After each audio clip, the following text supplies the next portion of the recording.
Hi,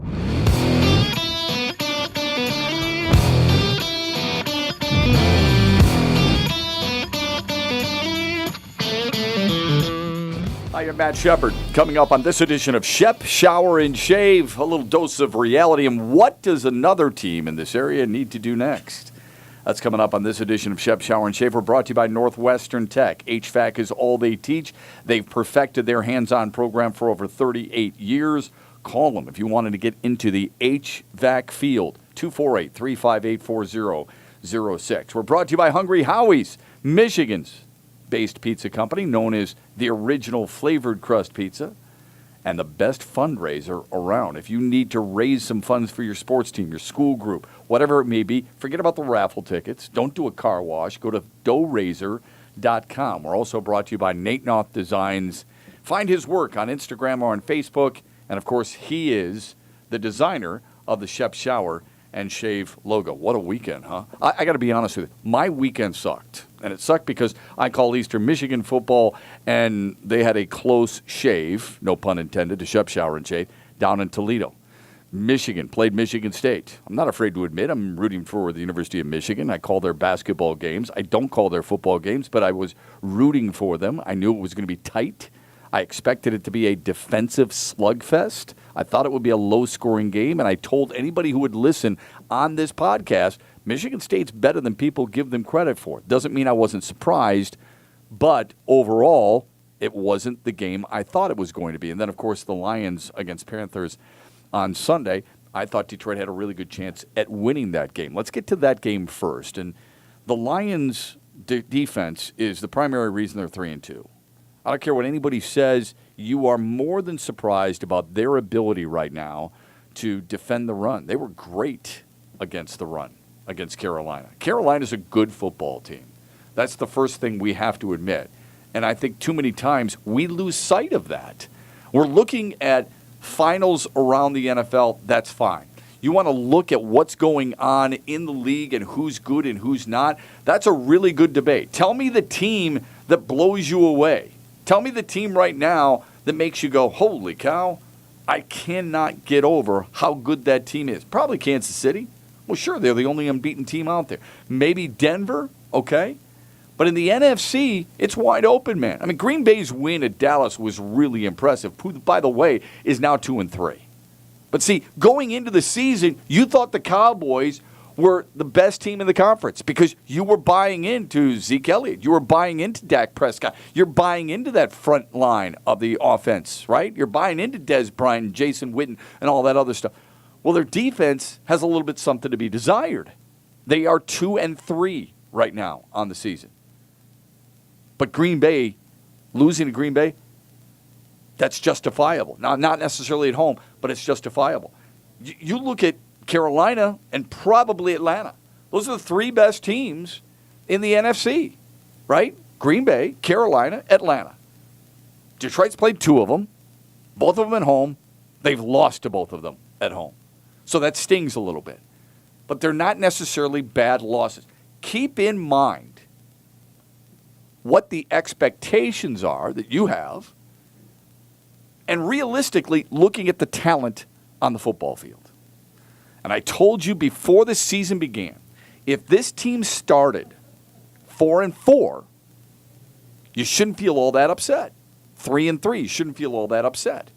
The tough part of this schedule was the beginning of their schedule. Doesn't mean you can't be disappointed like I am, because I expected them to beat Carolina. The one game I didn't expect them to win was Atlanta, and they probably should have won that game. But I thought they would beat Carolina. And they didn't. But it wasn't because their defense couldn't stop the run. It was because their defense could not put pressure on Cam Newton. Their defense could not stop Ed Dixon. And their defense could not stop the big wide receivers. Devin Funchess, Calvin Benjamin. Detroit doesn't have that. I'm not going to blame it on the Lions' defense. No part of Detroit's team, special teams, because Jeff Locke was terrible, defense, couldn't stop exactly what I just said, the big receivers and the tight ends, nor put pressure on Cam Newton, or the offense was good enough. Everybody can share in this blame. You talk about the Atlanta game earlier and say, oh, it was the offense's fault. They took too long to get going, all that other stuff. That's fine. But the defense did not play as well as it needed to against Carolina. However, that defense has been more responsible in my mind than any other part of this team to get to 3-2. I gave you a statistic last week about Cam Newton running the football. Cam Newton had way too much time. This is where Detroit's skill set suffers. There was Anthony Zettel and Ziggy Ansah, I don't want to say non-existent, did not win their individual matchups as much as they needed to. And when you look at what Detroit has offensively, and I'm not against small receivers, but when you have Marvin Jones, and you have Golden Tate, and you have T.J. Jones, and to a certain extent, Jared Abbrederis, how many times are you going to win battles? It's a situation where this team was missing a guy like Kenny Golladay, and I know he's just a rookie, but he is a red zone threat because of his big body. It's where you're missing Michael Roberts. Why do you think Darren Fells was successful? Darren Fells is a big body tight end, and he uses it well. Now, I know it's only 2 catches, targets twice, both of them for touchdowns. He used his body exceptionally well. Eric Ebron does not. That's a different topic, I suppose, and I know a lot of people are pissed off about him. They should be, because he didn't handle himself professionally afterwards. He doesn't handle himself well on the field. He lets the ball come in as a shock absorber. He should be catching it with his hands, and he doesn't. It's ridiculous. Doesn't mean I'm going to cut him right now, but if I'm the quarterback, I really worry about throwing his way. Why? Because I don't trust him. I know the easy thing as a football fan in Detroit is to say, just cut his ass. You can't do that. I would be taking reps away from him. Why isn't Michael Roberts getting more red zone opportunity? This team misses a body, not the guy, but the body of a Calvin Johnson, of a Herman Moore. When you get in the red zone, you get that opportunity to throw a back shoulder fade. You get the opportunity to throw a jump ball. Throw it for the far pylon where only one guy is going to get it. Who's winning the battle? The big guys. How many times did Detroit throw a fly route on Sunday? How many times are they just saying, go, and I'm going to throw it, and you go get it? It's one of the easier routes to defend. It's one of the easier routes to throw, but it's also one of the easier routes to defend for a corner. They ran it way too frequently. Detroit's defense really good against the run. What was Carolina doing so well? Working the damn middle of the field. Using big bodies to go across the middle. But they've got big bodies. Does Detroit? No. They don't. They do, but one's dressed in street clothes, for crying out loud. It does help. And I mean that. It really helps. You get wide receivers. Kenny Golladay, 6'4", 213. All right? That's a big man. T.J. Jones is 6 feet. Golden Tate is 5'10". Marvin Jones is 6'1". Those are not huge bodies.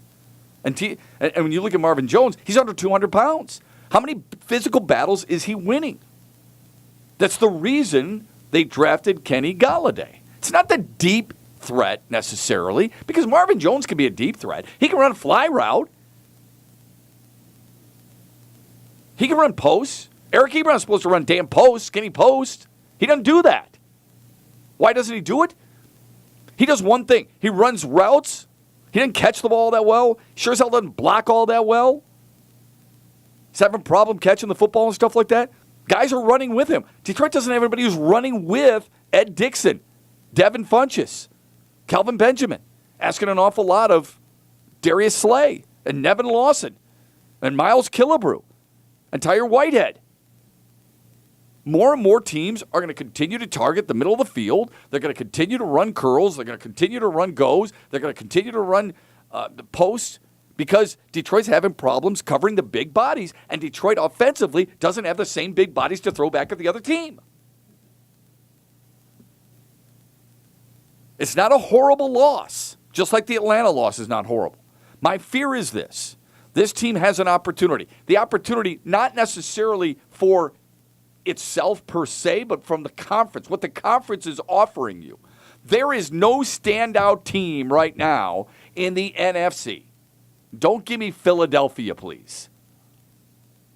Even though Philadelphia, you want to make an argument, if you're an Eagles fan, you say, what the hell are you talking about? We're 4-1, and we got the best scoring differential of anybody in the NFC. We're a plus 38.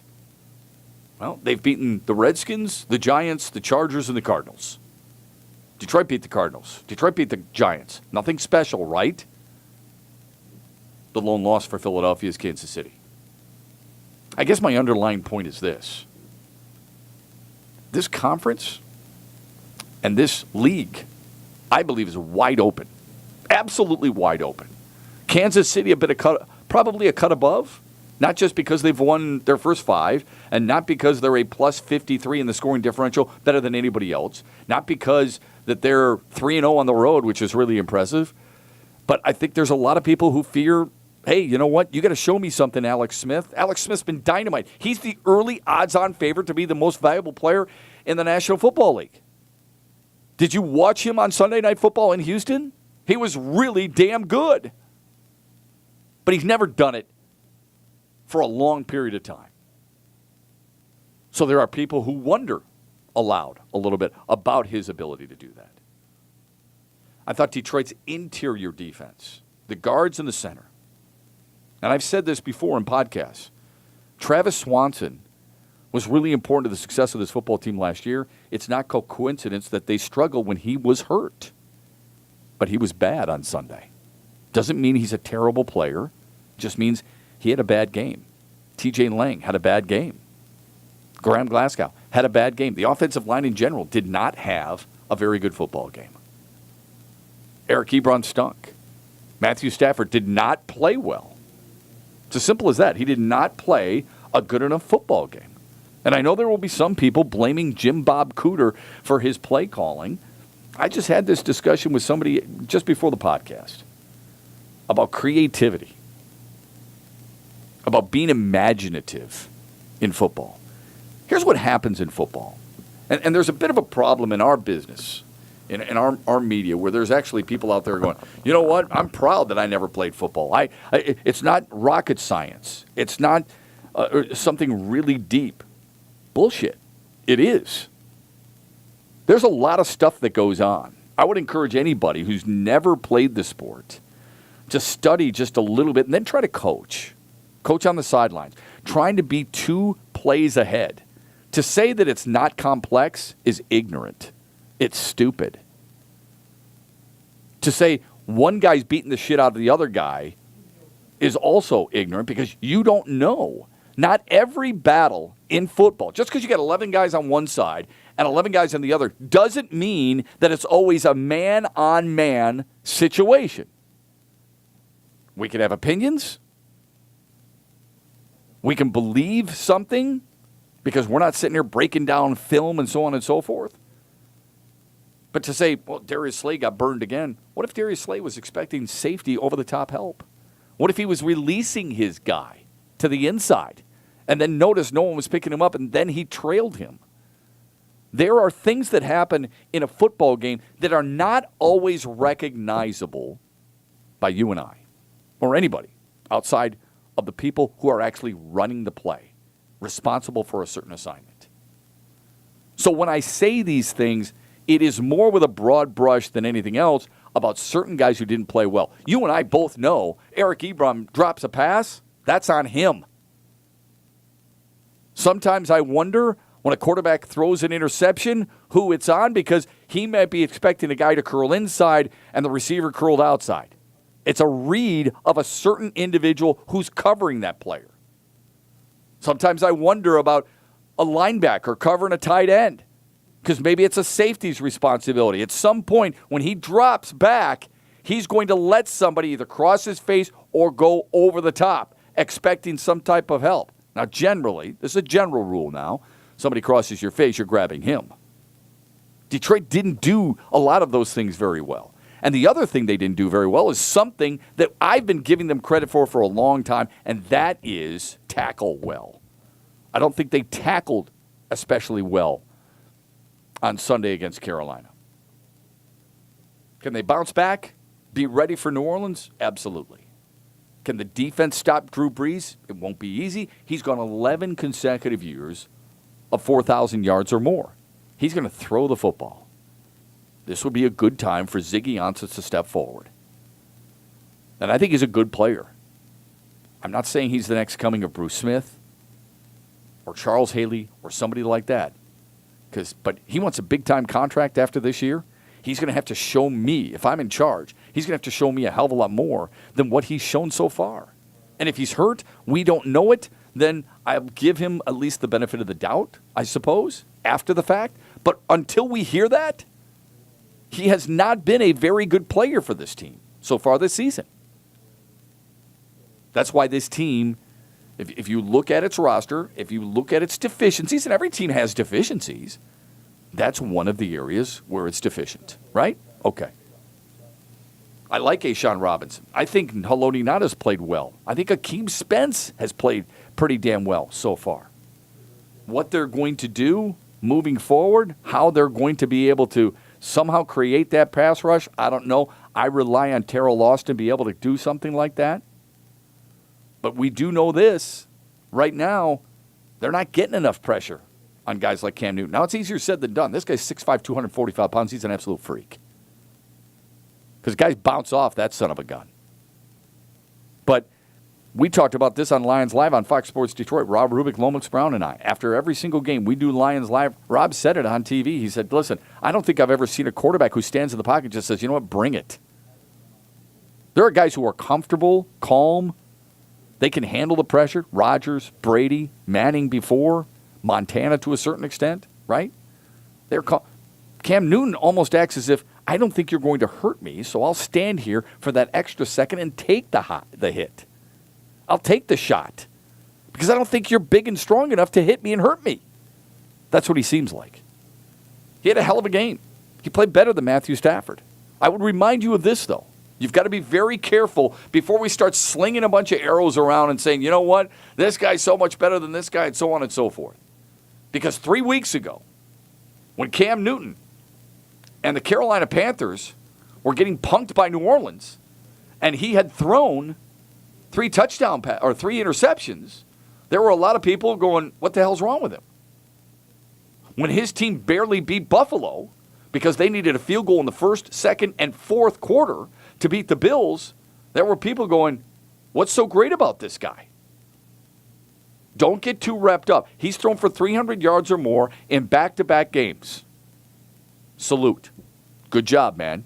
355, 3 scores in a hostile territory against a team that is considered pretty good. I give you a ton of credit. But it's just the second time in his career he's ever done that. The other time was his first 2 games of his rookie campaign. So let's keep it in perspective before we jump off somebody's particular bandwagon and jump onto somebody else's. Because that's what we do in this town. We see what goes on, and we think immediately, you know what? That guy is a hell of a lot better than our guy. And you got to be careful when you do stuff like that. I know what people think in this town. I understand it. And I'm not saying they're always wrong. But I know who they look at. Cam Newton, Dak Prescott. And Prescott was pretty good against Green Bay. Don't get me wrong. He threw for 3 touchdowns. He threw a crucial pick, too. And his team, 31 points should be absolutely enough. His team has also been blown out by the Broncos. Beat the Giants and beat the Cardinals, who Detroit beats, and you want to take away. But Dak and Dallas is 2-3, 1 game worse than Detroit, and their 2 wins are against 2 teams that you won't give Detroit credit for, but you want to give Dallas credit for. He also lost to the Rams. You want to tell me how you figure that out? You want to tell me how that's fair?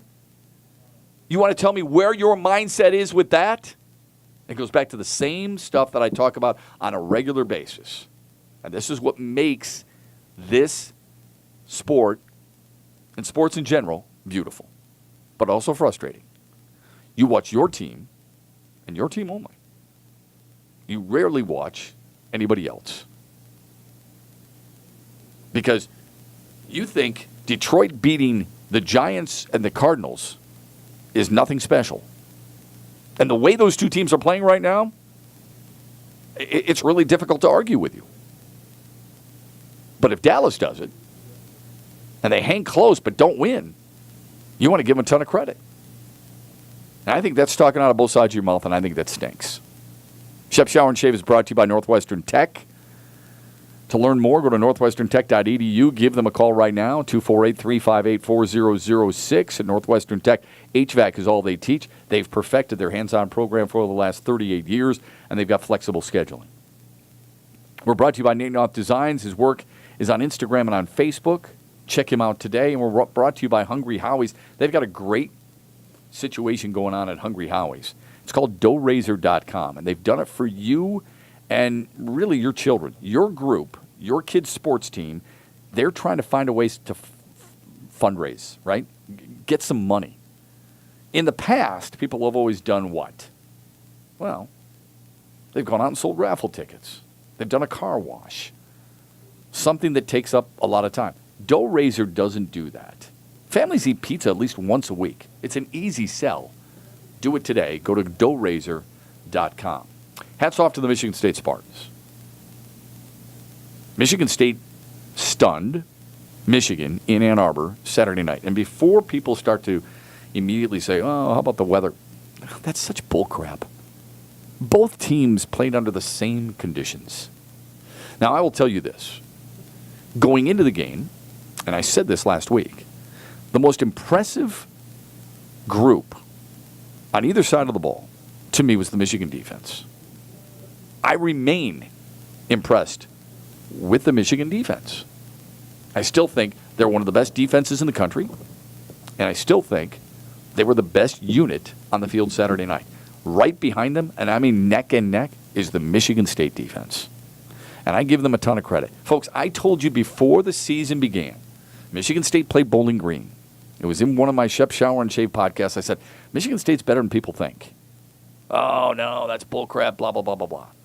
I had Spartan friends who went out there and complained about Mark D'Antonio. And I said, he's earned the right to get the opportunity to turn this program around. Was it embarrassing in the offseason? You damn right it was. It's terrible. And to a certain extent, it's laughable. But guess what? He deserved the right to rectify it, to fix it. I said that, and I stood by it. He's a hell of a football coach. And I think he and Michigan State take it a little bit further than Michigan, is that they're not afraid to talk about the importance of the football game.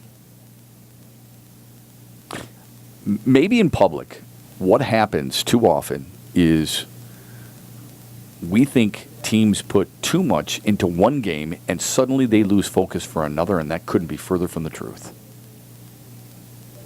Case in point, many people thought Cam Newton was going to be mentally weak this past weekend against the Lions because of all the ridicule and controversy that surrounded him regarding the female reporter earlier in the week on Wednesday. And I talked about it.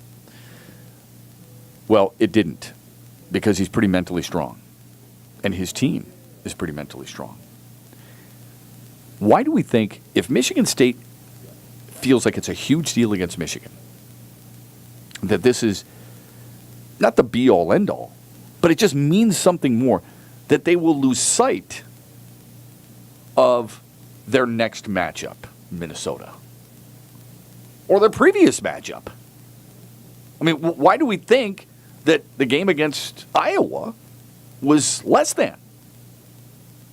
It's a pretty good win against Iowa, don't you think?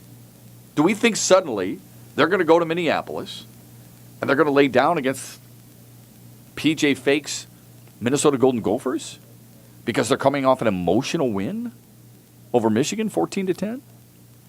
I don't. Why don't we look at it the other way and say, that is such an important win, it will propel them moving forward? Come on, I mean, the fans are the ones who always tell me about momentum. You constantly preach to me about momentum.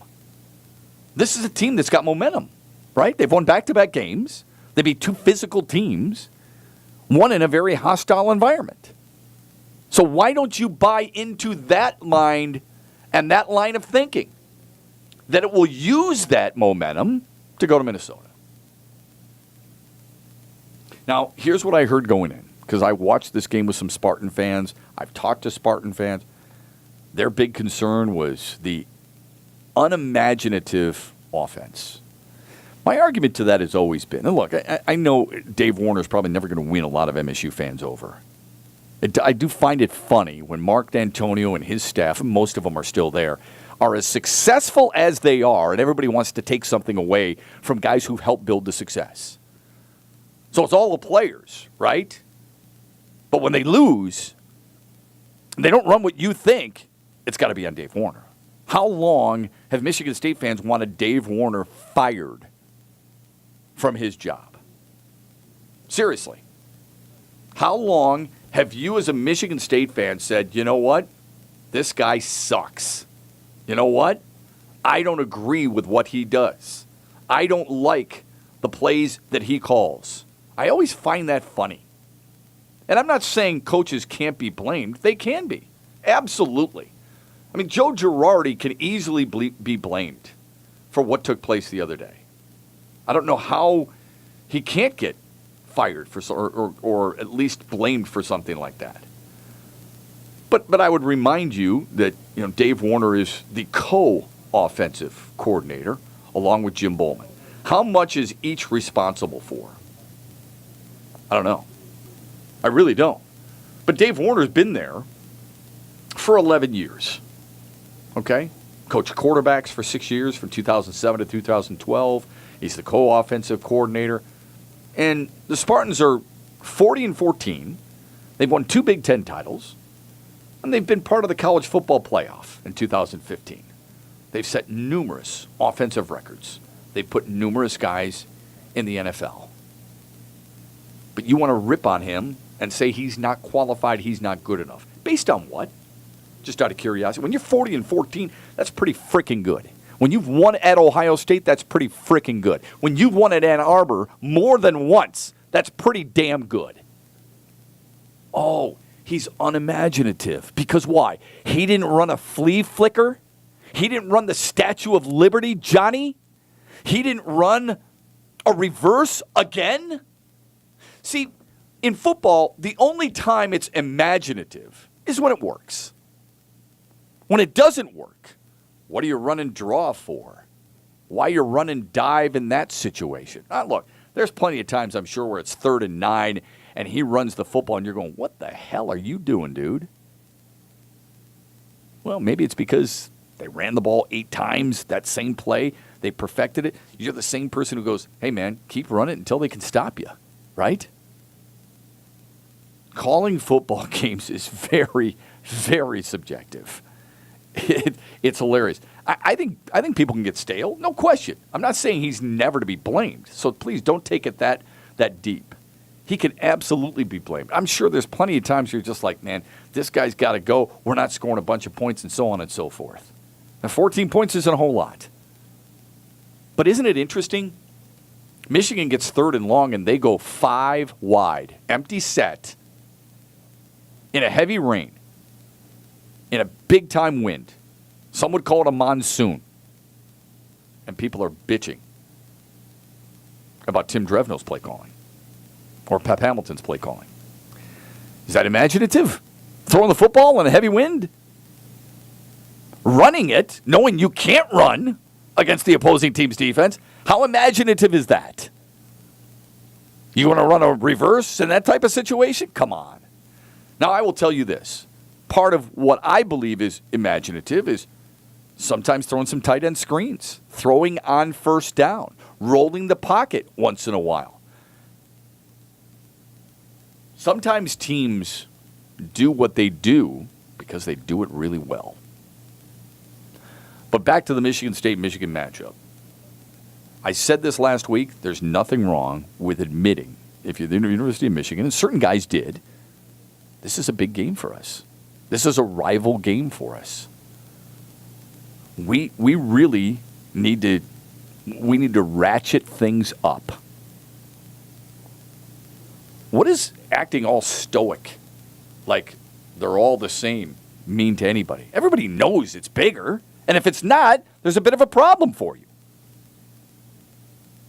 My advice to Michigan, Not that they're looking for it. But my advice to Michigan would be this.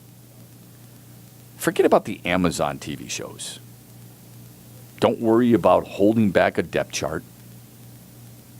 You want to keep taking your kids to Italy and places? I don't think there's anything wrong with that. I don't think that diverts from your attention to anybody else. It doesn't. But I would worry about the simple things in a football program more than anything else. You've got plenty of money. You've got plenty of support. Now, it's time to win. No one's patting you on the back for beating Purdue. No one's going to do that if you beat Indiana this weekend. No one's giving you a high five for beating Iowa or Northwestern. There are teams that you are supposed to, and are expected to beat. And Michigan State is one of them. You haven't done it. It's as simple as that.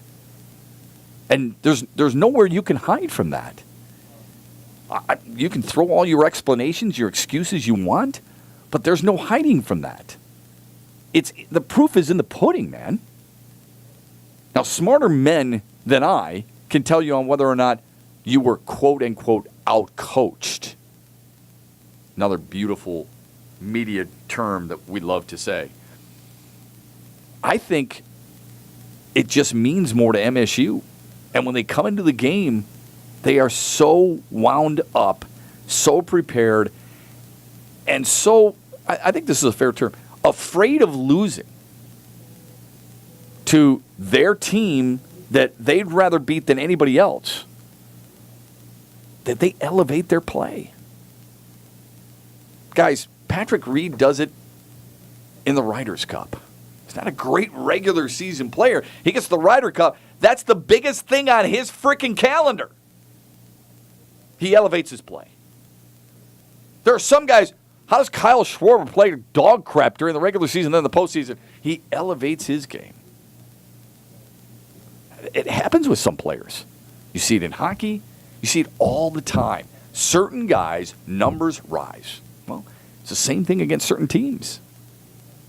Michigan needs to accept, admit, and embrace the fact that the Michigan State game is big. I'm not saying you got to put a clock on the wall like Brady Hoke did. You don't have to.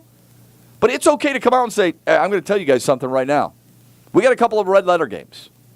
Michigan State and Ohio State are red letter games. And if you're a Michigan fan right now, how confident do you feel about playing Ohio State? You shouldn't feel very confident at all. That team's really good. That team has bounced back. That team's on a roll. That team has found itself. And that team's got deeper talent than you do. Jim Harbaugh's 1-4. I don't have to remind you of that. He's 1-4 against his rivals. And I know for some people, well, it's okay, blah, blah, blah, blah, blah. Guess what, man? Dude makes a ton of money. A ton of money. His coordinators make a ton of money. And Don Brown has earned it. It's a really good debate on whether or not the others have. Because you're supposed to be on top. And you haven't. James Franklin did. Urban Meyer did. What was it? Urban Meyer's second year? He won a national championship at Ohio State? James Franklin won the division last year. That was his third year. And look what he inherited at Penn State. I think there's some people that are just afraid to. They're afraid to blame certain individuals. And listen, when you're making that kind of money, expectations raise the bar. The expectation bar is raised. There's no question about that. And I think a lot of it I think Mark D'Antonio's a hell of a coach, but I think Jim Harbaugh's a hell of a coach. I think a lot of it has to do with the fact that these guys at MSU just go, you know what? This is huge for us. And that's okay. Michigan, for some reason or another, refuses to go there. They refuse to say, yeah, it's big for us. How does it hurt you? What's the harm in saying this is big for us? Michigan's defense, I believe, I don't know if it's national championship, but I'll say Final Four caliber. Their offense is not. They've got a long, long way to go. And the surprising thing is that nobody's fearful of their running game, which means their offensive line is nothing special for a second straight year. And they dare you to pass, and their passing game is minimal. Now, if we looked at the two sides, I would say, look, I think Michigan and Michigan State's offensive lines are about the same. I'd give the edge to Brian Lewerke in athleticism than John O'Corn, even though John O'Corn did have some games under his belt, like at Houston where he was good, but that was 3 years ago, man. I'd give the advantage at wide receiver to the University of Michigan. Now, I don't think either team's got these great running backs, although L.J. Scott is probably the best of the bunch. And that's the thing that surprises me more than anything, that Michigan can't get a guy in that offensive backfield that makes you just go, tell you what, that dude can flat out play. It's not Ty Isaac, all right? Higdon's okay. Evans is okay. I don't know what the hell's going on with Kareem Walker. It's got to be a school type of thing, academic type of thing.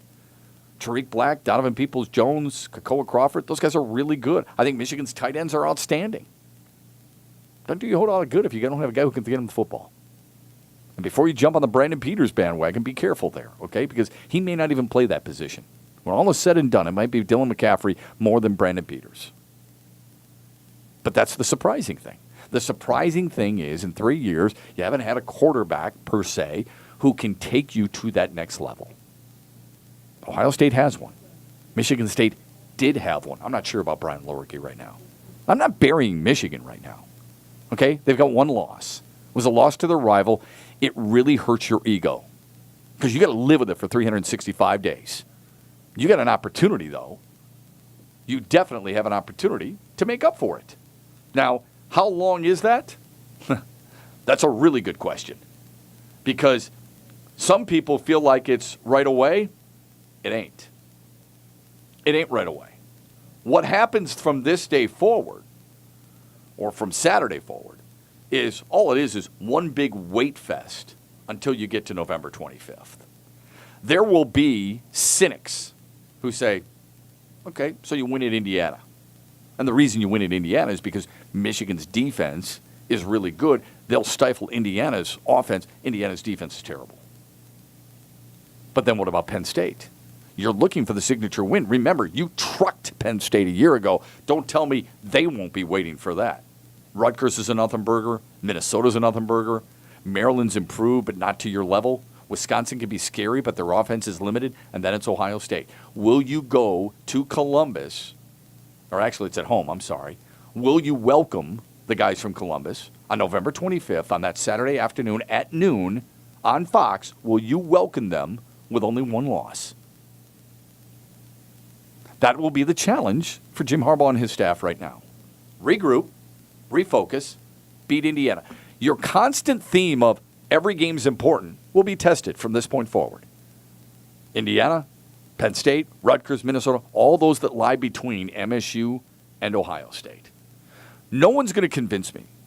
When those athletes in Ann Arbor run out of the tunnel, hit the M Go Blue banner, they don't hit it with a little bit more vigor, a little bit more enthusiasm when the Buckeyes are in town or when Michigan State's in town.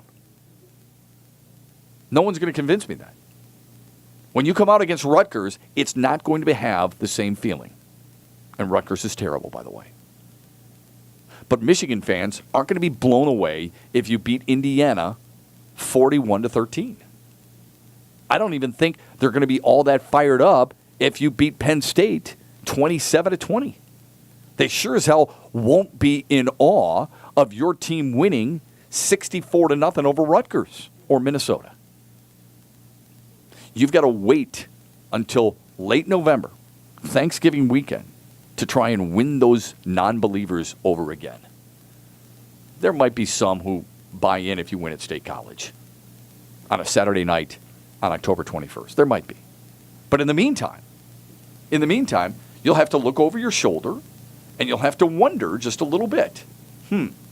What is Michigan State doing? What are the Spartans doing since they have the tiebreaker with us now? What are they going to do? There's going to be a part of you that goes, I've got to keep an eye on that game when they host Penn State on the 4th of November. Or them going to Columbus. And by the way, they've won in Columbus.